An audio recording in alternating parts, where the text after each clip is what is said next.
Hi, everyone, and welcome to StudioJake. I, of course, am your host, Jacob Airy. Thank you so much for joining me today. I appreciate you being patient with me as I'm redesigning my layout for my vidcast. I'm still working on it. As you can see, my super cute wife, who is also my producer, did a wonderful job arranging things, but it's still in progress. So I appreciate any feedback you would give me in the comments. I would also appreciate it if you would and share this video. Also, consider subscribing. I'm trying to reach 1,000 subscribers, and I'm just barely not there. I'm over 700, so more than halfway. Any and all do help. So, you know, I often talk about the culture war and topics relating to that whenever I discuss pop culture. Now, I primarily focus on film, television, novels, video games, stuff like that. I talk about the things that I'm excited for. I talk about the things that disappoint me. I talk about bad trailers. And I rarely talk about food. Sometimes I do. It's very, very rare. But when it comes to food and drink, I just feel like there are YouTubers who know that better than I do. This is just a fact. And that's why I kind of didn't talk about the whole thing with Bud Light, how they used that creepy social media person, Dylan Mulvaney, to help boost their sales ahead of the NBA Final Four or whatever it was, something to do with basketball. And as you can see, I'm not into sports, but that has been a total disaster for Bud Light. People started a boycott against them, and it's been very successful. Their stock has dramatically dipped. It's gone up and down a little bit, but it's been pretty poor. But come to find out, before that whole debacle, Miller Lite had actually launched a commercial that was, I won't say as bad, but it was definitely cringeworthy. So this is according to thepublica.com. Apparently, the entire beer industry doesn't know who their target audience is. A Miller Lite video released in March for Women's History Month is going viral as Bud Light continues to suffer fallout after it partnered with transgender TikToker Dylan Mulvaney. The ad, which has been widely shared on social media, features comedian, we should use that very loosely, Ilana Glazer, and vows to incorporate more gender equity in Miller Lite advertising. It also is on a mission to turn sexist beer advertising into fertilizer to be used by female brewers to grow hops, is what it says. During the clip, Glazer says that over the centuries, women were the ones doing the brewing. I would love to see their historical, note for that. I have no doubt women were involved in beer, in beer brewing, but I don't think it's what they're making it out to be. She adds, Glazer, how did the industry pay homage to the founding mothers of beer? They put us in bikinis. As she continues walking through images of scantily clad women in beer adverts, she says that Miller Lite is on a mission to clean up this type of advertising for the whole beer industry. The audience is then walked through the way that composting these ads will happen to ultimately be used by female beer makers. Glazer ends the video, so here's to women because without us there would be no beer. So, oh man, this advertisement has confused many. Bud Light became a casualty of the culture war when it sent Dylan Mulvaney a beer can with his face in celebration of 365 days of girlhood. That is super creepy. He's a grown man in his 30s, but he's like, I'm a girl. That's not woman. I'm a girl. That's super creepy. So, as I note, this whole thing has gone viral, and there's already been some pushback against it.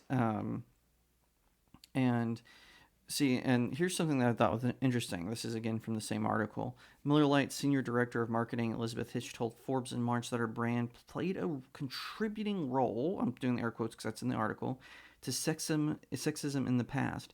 We've been collecting our and other brands' outdated old sexist ad displays and posters for months. We have been buying, removing any pieces we could find on the internet. Very interesting. So then at the end of the article, it makes note that Miller Lite has actually tried to memory hole the ad now that it's gone viral, in regards to this. And my whole question is this: what is happening to beer? It's not it's bad enough that these politically correct morons have to move into comic books, have to move into film, have to move into music, have to move into books, and now they're even trying to move in on anime, right? We see this, I see other conservative influencers whining about some lefty, making a point about an out of context scene in anime, and then they, of course, those morons want to make it all about the anime as opposed to the infiltration from these politically correct woke people, and that's what we're seeing happen with beer. Listen, if you, I as a person don't have a problem with a beer company saying, "Hey, we use scantily clad women in our ads before. We would like to scale that back. We think it. We would like to show more modest women, so that way we can get, as opposed to just one simple demographic, we can expand it a little bit. Maybe go to house moms, soccer moms, that kind of thing." There's nothing wrong with that in advertising. It's the way they're going about it. They hire these people fresh out of marketing school, and then but they have no real world experience in marketing. And I am a marketer. I work for live action as a social media marketer. I previously worked for other companies as marketer. I've worked for churches, I've worked for nonprofits, I've worked for a catalog company, and yes, that was just as boring as it sounds. But one of the things that I did was when I would pitch something that maybe didn't work out, I wouldn't double down with this and try to make it about some sort of identity politics thing. I would shift the agenda, and I would listen to what my employers or clients were trying to tell me. Say, hey, we want to have this sort of impression. So, I use that as a guide in how I do advertising, but they're hiring people right fresh out of college who have no real world experience, who probably have never even met the consumer of the product, and then putting them in charge of marketing instead of getting someone who is seasoned, who's a professional, who knows what they're talking about. And I remember one time when I was working for this catalog company, I went to one of their conferences, and there was a whole panel just whining about how the sales for for these particular catalogs were dropping. And I just remember thinking these people are incredibly out of touch because they were trying to market to the college age demographic. The problem was they were trying to sell things too expensive. College people in college didn't have the money that was required to purchase the items within the catalog.